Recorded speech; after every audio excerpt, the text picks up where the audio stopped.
Hey there, what's going on? Forrest Vance here from Kettlebell Basics, author of the Core Kettlebell Challenge. Today's reader asked a great question. I wanted to answer it in today's Kettlebell Q&A video. And that is, if I'm trying to get lean, is it better to do heavy weight for lower reps with my kettlebell training, or is it better to do lightweight for higher reps? This is a mistake I see people make all the time. And my answer is, you want to do relatively heavy weights if you're still trying to get lean.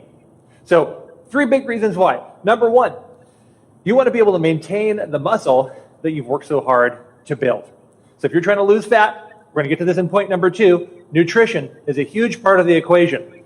But if you just think about lifting lighter weights for higher reps, and that's going to get you lean, you're going to be mistaken. That doesn't work. Right? It's going to be even harder to hold onto your muscle and build, maybe even build muscle. If you're more of a beginner, you can even be building muscle while you're getting lean. But if you can lift relatively heavy weights, anywhere from say 1 to up to 12 to 15 rep range, weights that are going to challenge you for those ranges, you're going to be a lot better off and be able to maintain or build muscle while you're in your calorie deficit. And that gets us to point number 2. Point number 2 is your nutrition, your diet has a huge part of helping you get lean.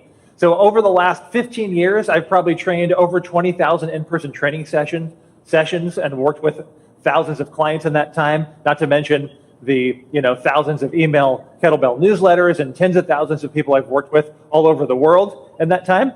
And the people that have the best success with the body transformation, it always comes down to a couple things. The nutrition is dialed in, and they keep lifting relatively heavy during that time, whether it's with kettlebells or other implements. And so the same principles apply to kettlebells as applies to everything else. Those are probably the 2 main factors. Mindset's got a lot to do with it, sprinkling in rest, recovery, hydration, supplements, all this stuff plays into it. But if you're going to be a lot of the way there, if you can keep hitting the weights hard, keep hitting the kettlebells hard, and you can keep your nutrition dialed in, you're going to get a lot of the way there to get into your body fat goals. And then number 3 is, you don't want to completely leave out training with high reps, right? They do have a place in your training.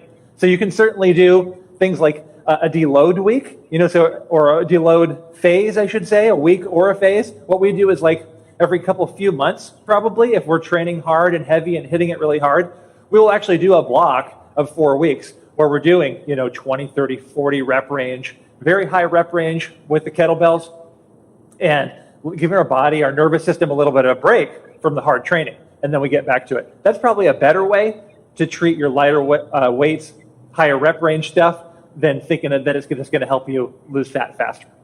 So hopefully that answers your question. If you're trying to get lean, it's going to be better to still keep lifting relatively heavy so that you can maintain and build muscle in the process.